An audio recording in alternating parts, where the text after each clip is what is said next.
Breaking news to share with you now. Rogers is buying out Bell's Bell, shares. BCE, has sold its stake in Maple Leaf Sports and Entertainment. Major sale, a major deal in the sports world. Bell is selling its stake in Maple Leaf Sports and Entertainment. BCE is selling its ownership stake in Maple Leaf Sports and Entertainment to Rogers. Well, I didn't want to say I told us so, but I told us so. Bell is selling their stake in MLSE.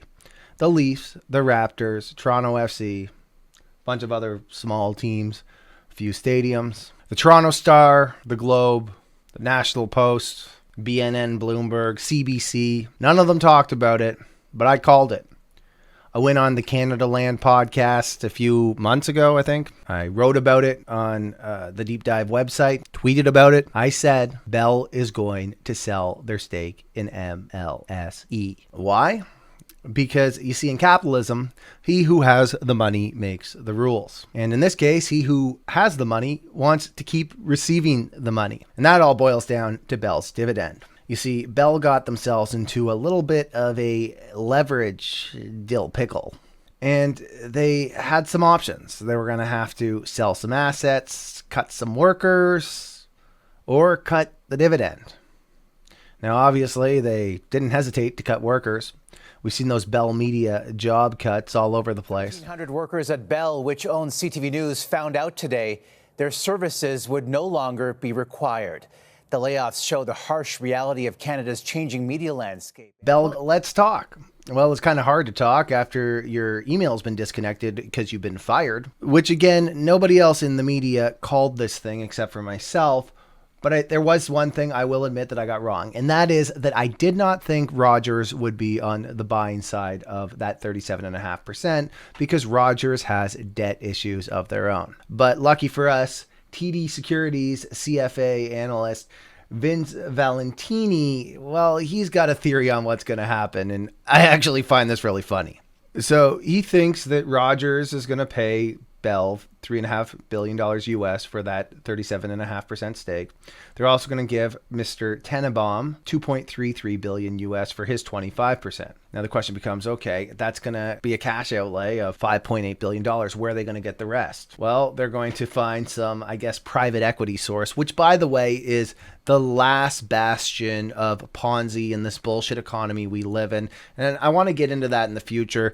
Today is not the right day, but I'll say this. When the economics make no sense, who do you turn to? You turn to private equity. And they're going to consolidate the whole package up, keep 51%, sell the other 49% to private equity, and then Mr. Ed Rogers gets his 51% control of the entire MLSE franchise. The whole scenario just seems so ridiculously planned out that I don't know why they aren't just suggesting MLSE selling the Toronto Argonauts to the Cleveland Browns in exchange for 3 first-round picks and the rights to Bo Callahan. Welcome to Canada, folks, where we will all shop at Loblaws, we will all only use Rogers, and we will all just flip houses between each other until we can't afford anything. I hate to sound like a communist here, because really I'm a libertarian, but we do need guardrails with capitalism, and we do need a competition bureau who isn't impotent that's going to do stuff. What's going to happen here is that Rogers is going to have more and more leverage over that one last thing that we actually have to watch live that we enjoy, which is our sports teams. And they're going to find a way to use that as leverage for us to use them for our cell phones, for our internet, for our whatever the future TV looks like. And we're going to be wondering why we didn't do anything and what we can do when the time is actually now for the Competition Bureau to step up, and time again, they're not going to do anything. Ed Rogers is effectively a clown. Let's not forget the time that he decided he was going to personally take on the negotiations for Masai Ujiri, who just brought Toronto an NBA championship. Masai.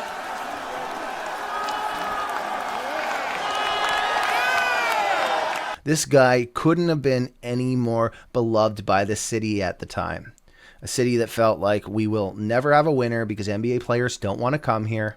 A guy who came from Nigeria with nothing, working jobs where he basically couldn't afford to feed himself as a scout his whole way through the NBA, felt like Toronto was his home when he finally got a job as an assistant GM here, came back to Toronto from Denver, brings the city its first NBA championship, probably its only one in the next 100 years.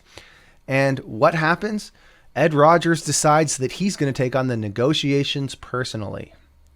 The negotiations end up being such a disaster on a limousine ride down to the Muskokas that Masai says the only way that he will stick around in Toronto is if he never has to talk to that man again. They had to restructure MLSE so that there was a partition between Rogers and Masai Ujiri. Well, guess what? I'm the captain now. Look at me, sure. Look at me, sure. I'm the captain now.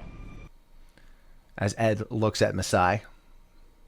And who can forget that magical 2014 season where the Toronto Blue Jays traded for David Price and Troy Tulowitzki, and earlier had brought back John Gibbons and brought in Josh Donaldson, and the city just fell in love with the Toronto Blue Jays for the first time in decades.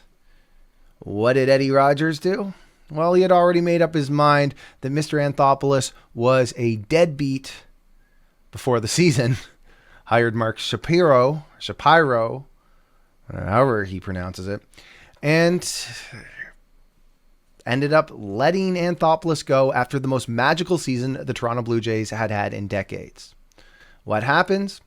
Well, Toronto ends up with a bunch of lame duck teams for the last 8 years, 9 years, whatever it's been. And Mr. Anthopoulos has gone on to win a World Series with the Atlanta Braves in one of the best baseball organizations, hands down, over the last 5 or 6 years. And don't even get me started on the time that Ed Rogers tried to bring in Bon Jovi to be the spokesperson on his bid to buy the Buffalo Bills. Or back in 2021 when he accidentally butt-dialed a board member that he was trying to have ousted from the board of Rogers. Anyways, I'll leave you with this thought. If you are a Bell shareholder, there's really not a lot to be upset about here. Bell paid around $525 million for their stake in MLSE. Okay, based on a selling price of $4.7 billion, that is a 795% return. Or if you want to do it on an annual compounded basis, that's 18.4% over 14 years, plus the distribution fees that they received. Not a bad return if you're a Bell shareholder, not to mention the fact that you're going to get to keep your dividend.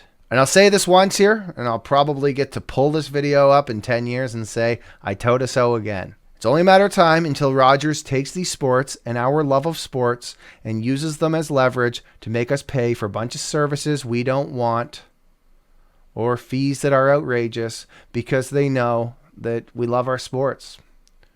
There is a smart end game here, and they know what they're doing. As much as I want to tell you Ed Rogers is a buffoon, if there's one thing he has proven is that he's at least surrounded by really, really smart people.